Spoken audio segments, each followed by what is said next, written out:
Alors, Ralph, bonjour. Bonjour, comment ça va, Yann? Ça va, ça Oui. va. On va expliquer un petit peu aux gens qu'est-ce qu'on fait aujourd'hui. Là, c'est une nouvelle émission qu'on commence et ça va être une émission quotidienne. Euh, Peux-tu dire comme un petit peu qu'est-ce qu'on va faire pendant cette émission-là? On a même un nom pour ça, hein? Mhm. Oui, ça s'appelle indicatif présent.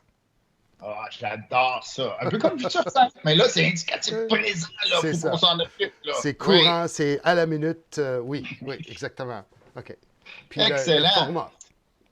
Oui. Puis aujourd'hui, notre thème, c'est que on a passé 3 jours à faire plein d'appuis aux gens. On a appelé ça des appuis en Oui, ligne avec des en direct, bibliothèques. oui.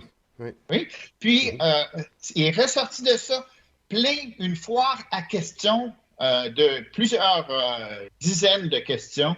Et Mhm. on voulait peut-être faire un survol de certaines de ces questions-là aujourd'hui. C'est ça, Ralph?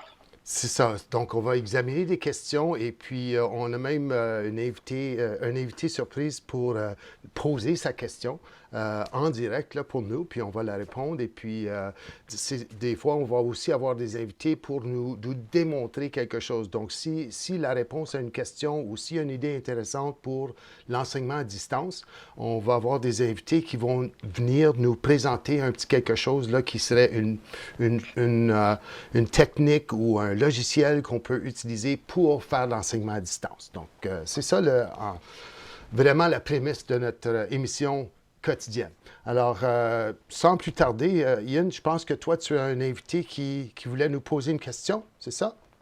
Oui, oui, on a un invité qui va entrer en ligne dans un petit moment. Mhm. Tu vas Alors, le demander à rejoindre dans la réunion, là, ça va l'appeler avec oui. Teams. Puis, oublie pas, Ralph, d'arrêter de partager ton écran. Oh, est-ce que je partage en ce moment? Oui. Ah oui. Mhm. Très bien. Oh Oui, non. bonjour. Oui. Bonjour, je m'appelle Jean-Guy Bertrand, je suis enseignant de sciences à l'école secondaire Étienne Brûlé. J'ai une question pour vous.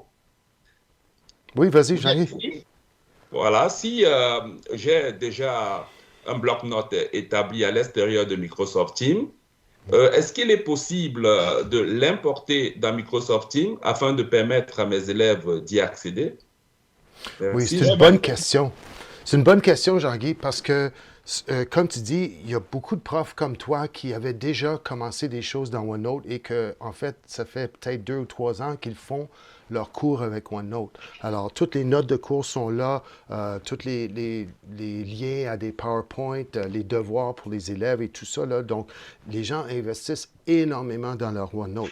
Ouais, Puis maintenant, on voit que quand on ouvre un Teams de classe, il y a l'outil Bloc-Notes OneNote qui est comme déjà là, mais c'est oui, un OneNote qui est vide. Alors, qu'est-ce que tu fais? Tu n'es pas à tout refaire ce que tu as déjà fait pendant quelques années là, pour bâtir ton cours dans OneNote. Alors, oui. est-ce que tu peux prendre celui-là puis le faire? La réponse, c'est oui, Oh, heureusement. super, Et même, il y super. a 2 façons de le faire. La première façon, c'est de l'incorporer comme un lien. OK? Alors, il y a le D'accord. petit plus, puis il y a une vidéo là-dessus, là, mais quand tu cliques sur le petit plus, puis ça te permet d'ajouter des applications et tout ça, tu dis, je veux un site web, puis là, tu vas Oui, juste aller chercher l'adresse de ton OneNote que tu as déjà, et tu le oui. mets là, et dorénavant, ça va être affiché dans cet onglet-là pour les élèves. Alors, ça, c'est une façon. Et donc, c'est un lien direct qui va à ton OneNote qui existe déjà. La deuxième façon, c'est que quand vous allez configurer le OneNote, le bloc-notes de cours dans votre Teams, Oui, vous pouvez le faire à partir d'un OneNote qui existe déjà. Alors, si tu choisis ton OneNote que tu utilises maintenant, il va juste l'importer dans oui, Teams. Le seul désavantage de ça, c'est que ça devient une nouvelle copie de ce OneNote-là. Comme tout est copié, tout est là, mais ça ne communique pas avec l'original où tu l'as copié. OK? Alors maintenant, tu travailles sur la version 2, mais ça ne modifie pas la version 1 où tu as été le chercher. Donc, tu vois, c'est un petit peu ça le hic, mais regarde, il y a les 2 façons, alors les gens peuvent choisir soit une ou l'autre là, pour incorporer leur bloc-notes. ben ça, c'est super. Ça nous fait épargner beaucoup de temps. Et en plus de ça, ça permet de gagner de temps et d'être de permettre aux élèves d'améliorer leur apprentissage. Merci beaucoup pour votre aide. De rien, Merci d'avoir Jean. été là, Jean-Guy. Oui, Avec merci. plaisir. OK. Alors, Ralph, je faisais le survol là, des FAQ, puis il y a une question qui s'est répétée plusieurs fois. C'était au sujet des élèves. Alors, on sait que les enseignants, c'est tout nouveau pour eux d'enseigner avec Teams. Puis, bien sûr, les élèves vont être là. Puis là, les profs ont des préoccupations au sujet des élèves. Alors, la question qui s'était posée, c'était qu'est-ce que les élèves peuvent faire et qu'est-ce que les élèves ne peuvent pas faire dans une réunion Teams? Oui, évidemment. Alors, je veux commencer en disant que on a travaillé beaucoup sur la partie sécurité avec les services informatiques, les services pédagogiques ensemble et les services aux élèves pour essayer d'avoir l'expérience qui est le plus sécurisée et qui respecte le plus les droits de la personne et le droit à la vie privée et tout ça. Donc, ceci dit, il y a certaines choses qu'on a désactivées pour les élèves dans Teams pour ces raisons-là, de sécurité ou protection de la vie privée. Donc, ce que les élèves ne peuvent pas faire, c'est de s'envoyer des messages entre eux, okay, dans l'onglet qu'on appelle « Conversation », là, qui est à la gauche de ton écran. Alors, ils ne peuvent pas envoyer des messages directs à un autre élève. Ils ne peuvent pas envoyer un message direct à l'enseignant. Okay? Mais par conséquence, parce que l'élève n'a pas cette fonction-là, les profs qui peuvent s'envoyer des messages privés comme ça n'importe quand, mais on ne peut pas les envoyer aux élèves parce que les élèves sont bloqués. D'accord? Alors, mais maintenant, qu'est-ce que les élèves peuvent faire? Il y a deux endroits où ils peuvent poser des questions, écrire à l'enseignante et tout ça. La première place, c'est dans le Teams de groupe. Okay? Alors, dans le Teams de classe, il y a un onglet qui s'appelle Publication et toutes les questions, les réponses, les commentaires qui sont là-dedans, les élèves peuvent faire ça à n'importe quel moment. Donc, tu sais, s'il veut savoir, OK, quelle page ou quel chapitre est-ce qu'il faut qu'on lise ou peu importe, là, il peut poser la question, puis l'enseignant ou l'enseignante, quand elle a un moment, peut répondre à cette question-là et puis elle répond pour tout le monde. Donc, ça, c'est un endroit que l'élève peut. Et l'autre endroit, c'est pendant une réunion Teams, comme qu'est-ce qu'on fait maintenant, il y a un onglet pour la conversation. Et dans cet onglet-là, l'élève peut écrire une question ou faire un commentaire pendant que la réunion est en cours. Alors, moi, je l'ai sur mon écran ici, là, mais vous voyez, je peux taper ici ensemble. Okay. Alors, je veux dire bonjour, puis les gens vont voir que, bon, c'est ça, l'élève peut faire ça. Okay? Alors, il y a deux places qu'ils peuvent le faire, mais il y a un endroit où ils ne peuvent pas le faire. Merci, Ralph. Alors, peut-être que tu peux présenter notre invité, Ralph. Oui, parce qu'on avait une question au sujet de tableau blanc. Il y a un prof qui a demandé où est-ce que je trouve le tableau blanc dans Teams et comment est-ce que je peux l'utiliser. Alors, on a pensé d'inviter Vincent Bénard. Puis Vincent a travaillé beaucoup avec le tableau blanc et puis accepté de nous montrer un petit peu qu'est-ce que ça fait et puis comment l'utiliser. Alors, je vais juste l'inviter à se joindre à nous pour faire ça. OK. Merci, Ralph. Bien hâte de voir Vincent qui a travaillé très fort sur Teams avec plusieurs enseignants en accompagnement. Hey, bonjour Vincent. Oui, bonjour les amis, comment allez-vous? Ça va. Excellent. Donc, tu veux... Alors, oui, vas-y. Partager avec le tableau blanc. Désolé, Ralph. Hein? Vous voyez que c'est pas du tout scripté, ça, hein, comme normalement non, notre émission. C'est en direct. Là. En direct, c'est ça. Présent. Alors, Vincent voulait vous montrer comment utiliser le tableau blanc. Alors, je clique le bouton pour partager et en bas à la droite, j'aurai l'icône tableau blanc. Il va ouvrir. Oui, nous autres, on a « Bonjour, vous allez rejoindre ce tableau blanc, 3 petits points. » là. Alors, il est maintenant actif. Vous devriez voir mon curseur qui bouge. À la droite de la fenêtre, j'aurai les outils comme des marqueurs comme on trouverait dans une salle de classe. Un marqueur noir, rouge, vert, bleu et une gomme effacée. en sélectionnant un marqueur, je peux écrire, je peux faire des petites images, peu importe, je peux faire plein de choses. Puis là, tu fais ça avec ta souris, Vincent. Avec ma souris, justement. Ok, Alors, ouais. si j'ai un écran tactile, je peux l'écrire avec mon Ouais, doigt. mais qui a un écran tactile? Là? Non, mais c'est ça. Des fois, ça fonctionne sur iPad aussi. Alors, iPad, Oh! c'est tout avec le doigt. Ça, c'est une bonne idée. OK. Alors, je peux faire toutes sortes de choses. Je peux noter, ainsi de suite.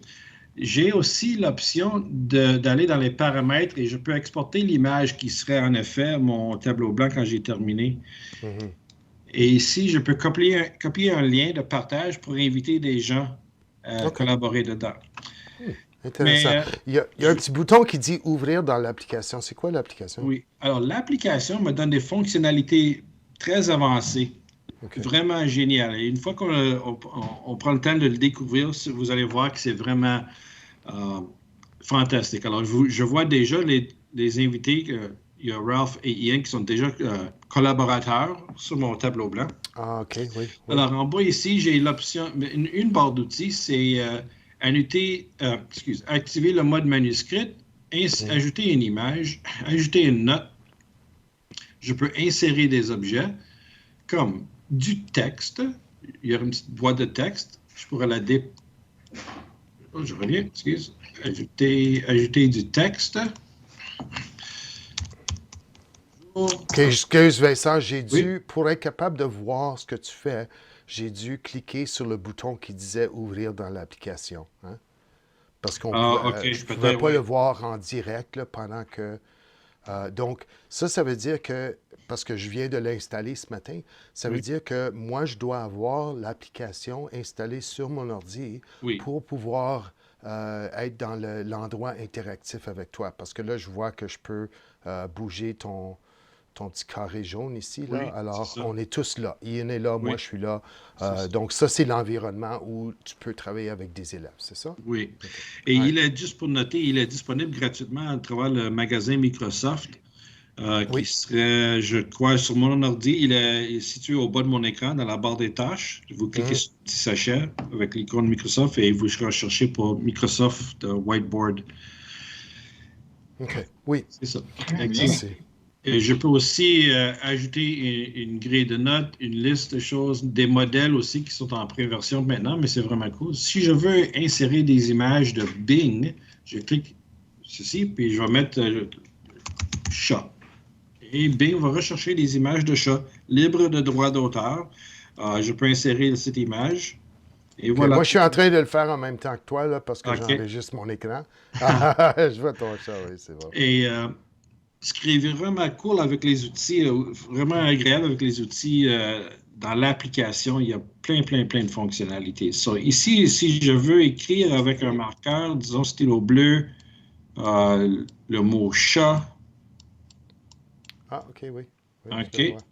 Ensuite, je veux, tu sais, mon écriture avec une souris, c'est un peu difficile à lire, disons. Hein? Je peux prendre l'outil, le lasso en bas, la corde, pour faire genre encadrer ceci.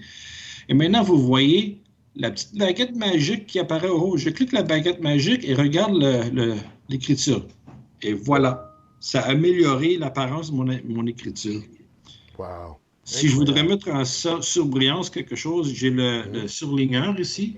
Oui. Je peux surligner du texte et tout. Yeah. Regardons la fonction de la règle. Alors, excellent commençant d'éclairer ça. Présentement, elle apparaît à un angle de 45 degrés. Vous voyez un petit rapporteur d'angle. Mais avec ma souris, je peux rouler la roulette de ma souris et changer l'angle. OK. Moi, je ne vois pas ta règle. Hein? Je ne vois pas la règle. Désolé. Non. Okay. Alors, je vais faire une petite vidéo avec toi tantôt, puis on fera comme plus en détail. Mais dessine la ligne avec la règle. Wow! J'essaie, et alors, avec on la voit règle... que la ligne apparaît, là, oui. Même avec la règle, j'essaie de faire une ligne qui est croche et ondulée. Ça ne me laisse pas. Parce que, tu sais, ça suit la règle. Alors, moi, dans mon cours de maths, disons, ou autre, peu importe le cours, tu sais, je veux des lignes droites, j'ai ça. Merci beaucoup, Vincent. C'est tout le temps qu'on a, mais OK. juste pour dire que on va faire, moi et toi, comme un petit quelque chose de plus détaillé qui va être disponible. Excellent. Puis, ça va être le lien, on va le mettre dans les commentaires en dessous de cette vidéo-là lorsque ça sera fini. Ian, peux-tu faire un petit mot de la fin là, pour... Ah, ben, sais-tu quoi? Moi, je suis tellement content qu'on fasse ça, Ralph. Puis, ça va être quelque chose que les gens peuvent regarder là, dans l'espace de 15 minutes, un genre de pause. On n'a pas déterminé encore si ça va être dîner ou à 4 heures, mais ça va être quotidien, puis très pertinent. Puis, je pense que les gens vont bien apprécier. Puis, je suis tellement content que tu aies eu cette idée-là, Ralph. OK. Bon, Oui.